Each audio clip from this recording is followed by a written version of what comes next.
It's commonly assumed that state recognition and social acceptance of sexual diversity has dramatically improved in recent years. In this talk, I delve further into this claim and will argue that the lived experience of sexual minorities suggests the situation may be much more complex than commonly assumed.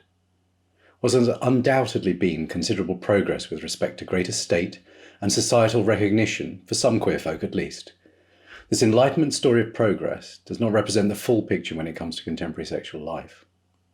Boundaries of sexual citizenship are policed in ever more inventive ways, with a variety of actors playing a role in determining how the lines of acceptability and permissibility are being drawn. To complicate matters, the enemies of a progressive sexual citizenship are not simply the same old guard conservatives who want a strongly prescribed limit to what is and what is not acceptable or permissible when it comes to sex. Contemporary battles concerning sexual citizenship also involve new lines of opposition, along with stories told by a wide variety of allies and community members that may themselves inadvertently harm the communities they profess to care about. I'll touch on just a few of these twists and turns in this talk. I'll use these examples to warrant my claim that there remains much to do with respect to establishing equality for queer folk, and that it's dangerous to accept an unqualified myth of progress. Furthermore, I will argue, following the political philosophy of Paul Ricoeur, that our best hope for the future is to avoid the polarised either-or politics that are in the ascendancy, and instead work dialectically to embrace conviction and critique. That is, I believe we must recognise the value of tradition and not simply become swept away in relentless critique. This will not be easy in the current cultural climate, but I believe is necessary if we are to ensure greater equality without inadvertently increasing division. It's a serious challenge that will require a transformative politics of justice, generosity and forgiveness, where we approach the other in a spirit of hospitality.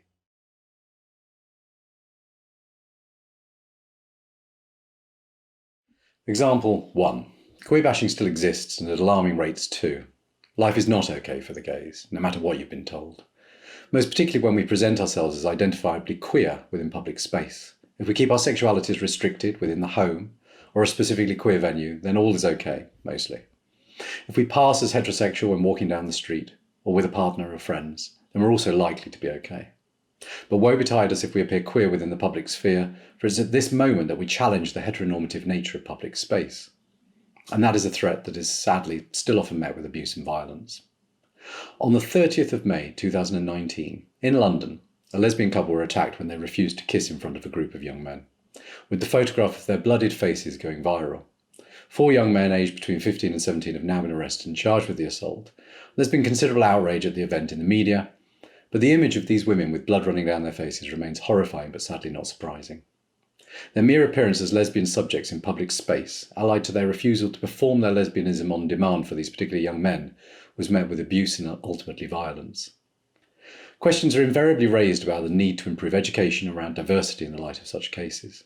And yet acts of violence towards people who are lesbian, gay or bisexual continue to happen at an alarming rate. Indeed, there's some evidence that the numbers of attacks have been increasing.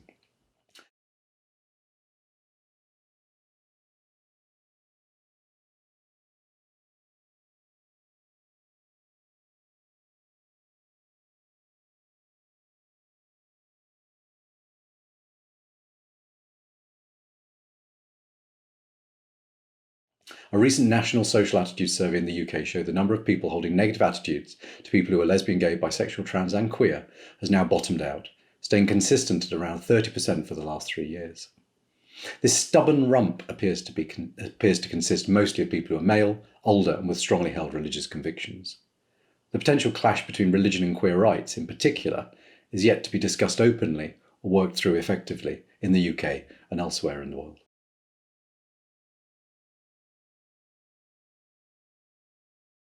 The case involves an attempt by predominantly Muslim individuals and groups to stop primary schools teaching diversity education that includes mention of sexuality and gender diversity.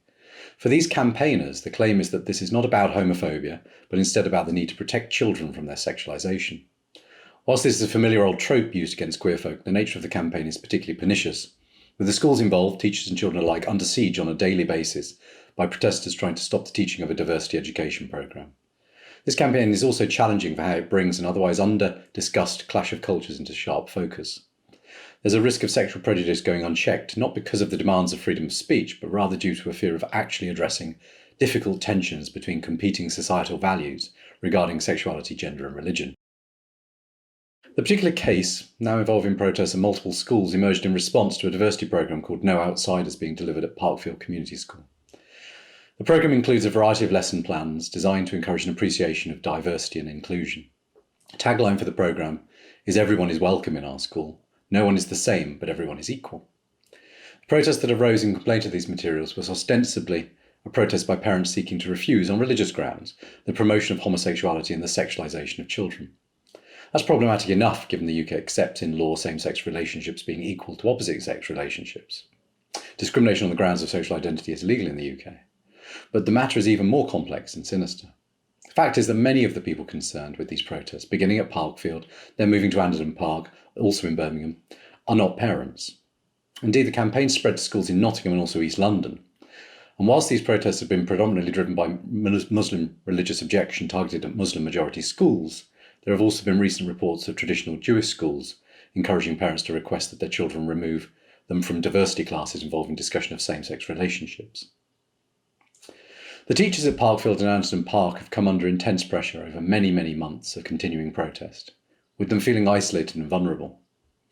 When it might have been hoped that key authorities, like the Department of Education in particular, should have come out in support of the schools, it was reported that pressure was applied by the DfE to halt the teaching of the diversity lessons in order to diffuse the tensions. They wanted to avoid the conflict, not deal with it head on. The arguments against sexual diversity by these protesters have been strongly framed within a contemporary discourse of sexualisation, with queers narratively figured only as sexual subjects when they are threatening to children. The quintessential homosexual menace or predatory paedophile providing the usual and familiar background trope. The core conflict here stems from a strongly held prejudice in some religious groups against sexual and gender diversity. The British Social Attitudes Survey that I mentioned previously consistently shows a stubborn sexual and gender prejudice within strongly religious communities, and yet there continues to be precious little discussion of these tensions in contemporary UK public life.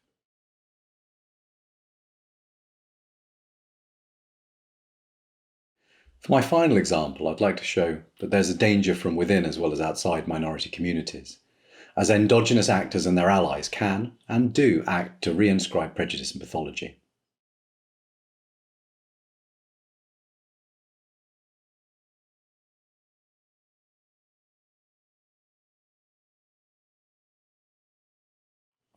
Stories of barebacking, the down low, and most recently chemsex have all in their different ways served to fuel panics about a dangerous new breed of queer man wanting to harm themselves and or others, or otherwise engage in dangerously reckless behaviour. Barebacking is having penetrative sex without a condom. Having sex on the down low refers to men who have sex with men in secret, mostly within African American communities, and chemsex is the use of recreational drugs during sex.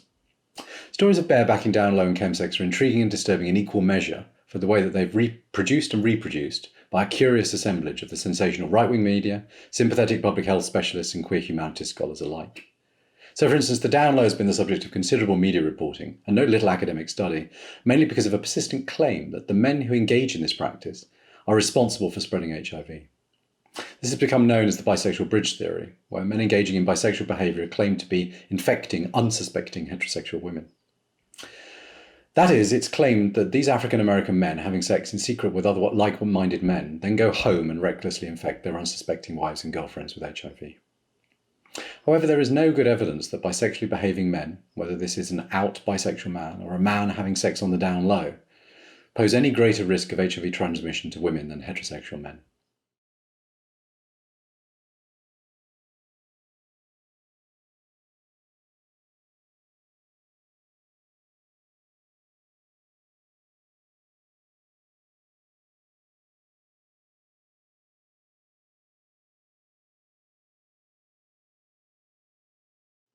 A more likely explanation for the high numbers of HIV infections within African Americans in the USA almost certainly involves a complex blend of poverty and inequality, for instance with respect to access to healthcare, racism and its numerous associated effects, HIV stigma, queer prejudice, and a problematic masculinity within some communities.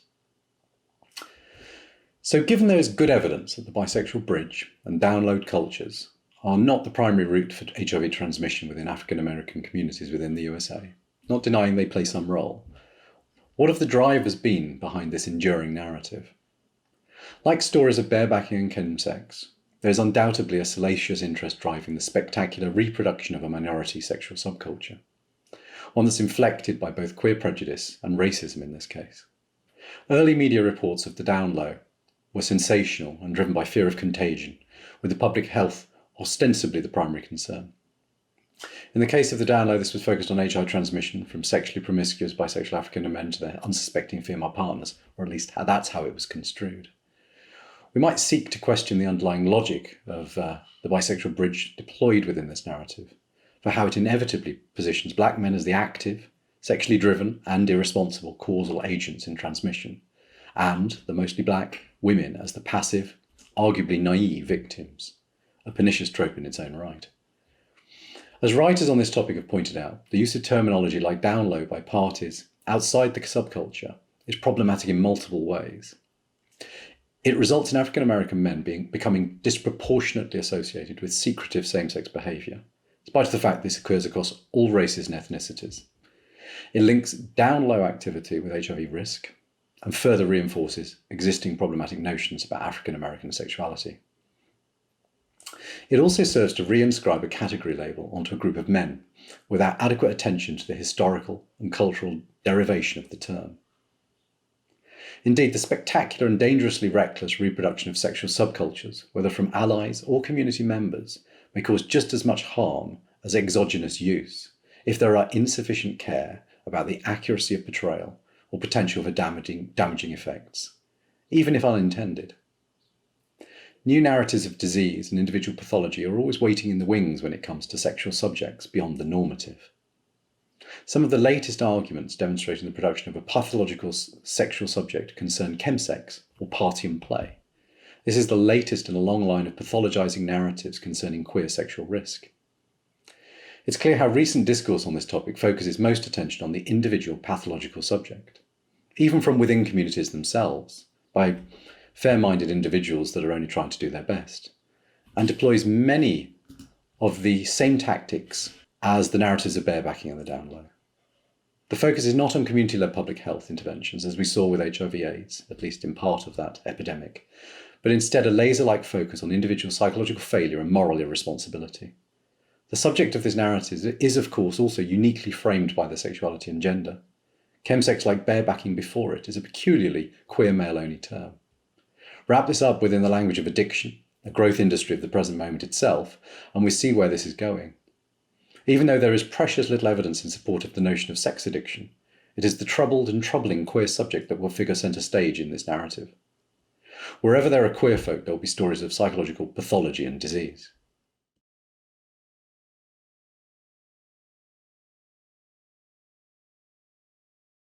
So where are we now?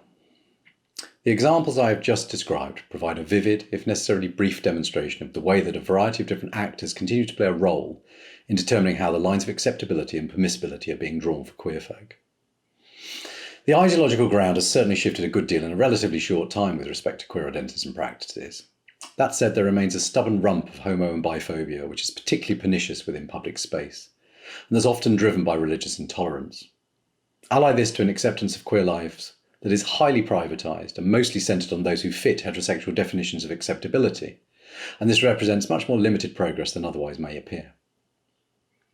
The dominant contemporary narrative suggests the war has been won, and yet there remains some way to go before the queer citizen is truly equivalent to the heterosexual. It's all too easy to be swept away on a tide of optimism about the depth of social change occurring over the last 50 years or so, but upon closer inspection, things are not quite as positive as they may at first appear. Direct opposition to change is increasingly complex, involving disclaimers and distancing, when not simply a continuation of overt violence. Contemporary battles concerning sexual politics implicate a wide variety of allies and community members, in addition to the more familiar conservative opposition. This is key to understanding what enables and will continue to enable the policing of acceptability and permissibility with respect to sexual politics. The challenge regarding the liberal march of progress is particularly complex when we have ostensibly sympathetic new voices acting to narrate problematic narratives of sexual citizenship, many from within the oppressed communities themselves. So, Having diagnosed the situation, where now for sexual citizenship? How might we envision a future sexual politics? Sexual citizenship is arguably at the vanguard of what have been termed the culture wars, with sex and gender once again figuring centrally in many, many contemporary struggles. So what do we need to do to effect political change? There's obviously much more still to do with respect to sexual citizenship, but critically, I think we must now change our ostensibly progressive politics and social movements. It's time to think differently about how we engage our sexual politics. We need to move away from the rigid binary thinking and ideological blindness that pervades contemporary politics. Be more queer, if you will.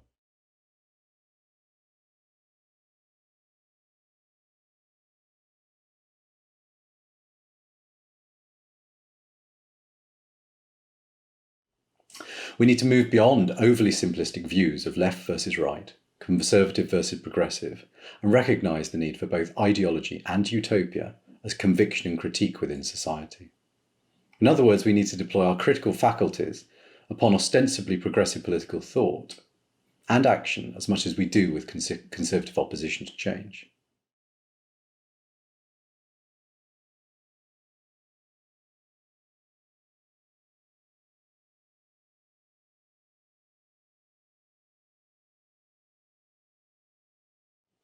What I want to argue, following Ricoeur, is that the fuel for battles within the culture wars, more often than not, comes about as a result of an either-or narrative.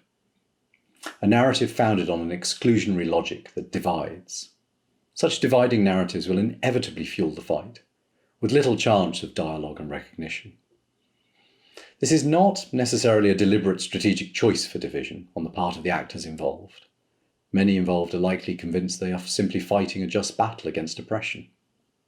That said, some are clearly in this for the fight. Nonetheless, I think it's important that we take a moment to look at the political strategies underpinning contemporary narratives of sexual citizenship and subject them to scrutiny, in the hope that we can find a pathway out of the wars towards mutual recognition and consensual progressive change.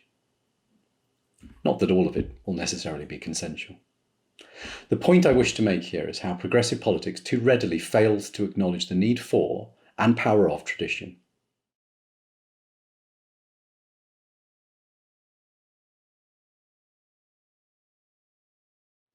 There's an understandable but all too quick rush for what is new, what is progressive, for what appears to move us beyond the status quo towards some new utopia. Sadly, this often means a rather casual abandonment of what went before, with only very limited scrutiny of any possibly unintended consequences of such political change. That is, with every progressive advance, there will likely be an attendant loss, material and symbolic. This may be desirable, necessary even, but that loss needs to be taken seriously, both for the fact it means some community will feel they're losing an important aspect of their tradition, and also because there may be value in that tradition that we rush to wish away at our peril. A successful politics following Ricoeur requires that we account for both tradition and critique within a dialectic, with genuine respect for both.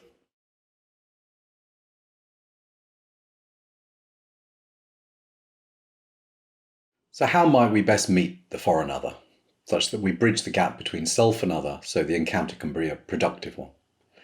Ricoeur's work on translation provides a model for how we might seek to engage with otherness, with him putting linguistic hospitality at the core of the process.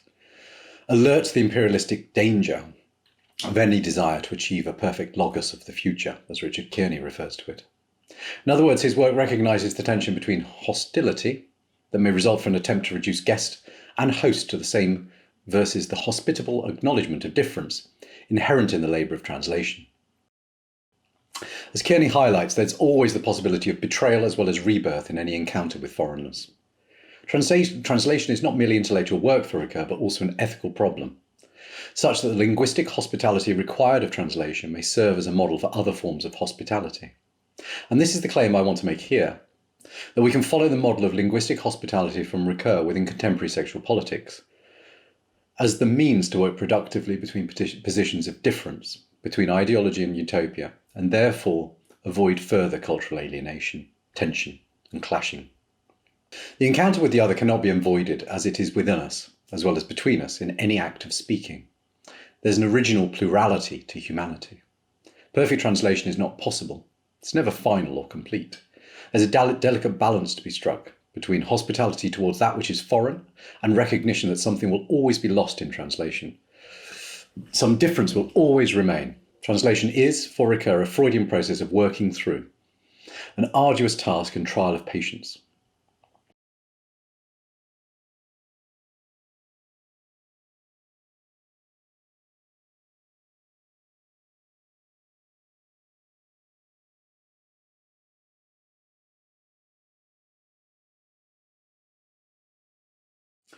We not only share words, but also worlds. These worlds contain our hopes and aspirations as individuals and communities.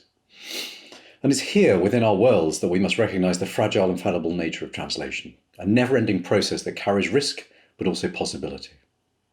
We must mourn the loss of the fantasy of shared truth, of the fusion of self and other, and instead work through the continuing challenge of plurality.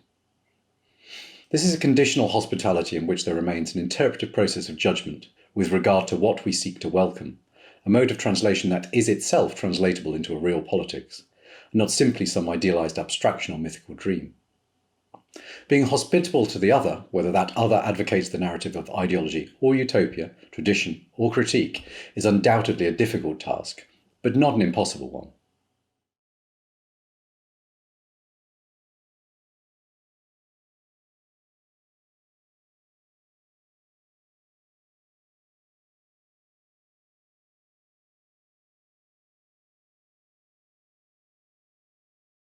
What does this look like in practice? Well, in a simplistic way, it first means that we should approach the other with generosity, starting from a position of sympathetic desire to understand the other and their concerns. This should involve an awareness that every story that can be told from different perspectives. An awareness that should also alert us to the dangers of seeking to reify events into dogma. Second, we need to remember that the past is not simply history, what is bygone and now of no concern to the present, but also a memory that represents the unfulfilled future of the past. If we seek to bridge the gap between critique and conviction, then we must be sensitive to the promises of the past that remain unfulfilled within tradition. And finally, we need to engage in the painful process of forgiveness for the suffering of the past. This involves a necessary sharing of narratives of pain and suffering such that there is an understanding of the hurt that's been caused. But more than this, there must also be a shattering of the debt, to use Ricoeur's term, if we are to move forward. There needs to be a working through of the pain caused that results in mourning and letting go. This is not about forgetting or the denial of justice, but about a surplus of charity. This is a process we must undertake with sexual politics, and arguably also politics more broadly, a task becoming increasingly urgent and ever more difficult, but arguably never more important. We can and must continue to fight against oppression wherever it is found, while also remaining generous in spirit, hospitable to the other. If we do not, then we risk ever more polarisation, pointless echo chamber politics, and ever more people becoming, as Gayle Rubin said, dangerously crazy about sexuality. At times of great social stress come risks and opportunities. We have an opportunity now to engage in more hopeful politics of forgiveness, hospitality, and justice. In other words, a progressive politics of conviction and critique.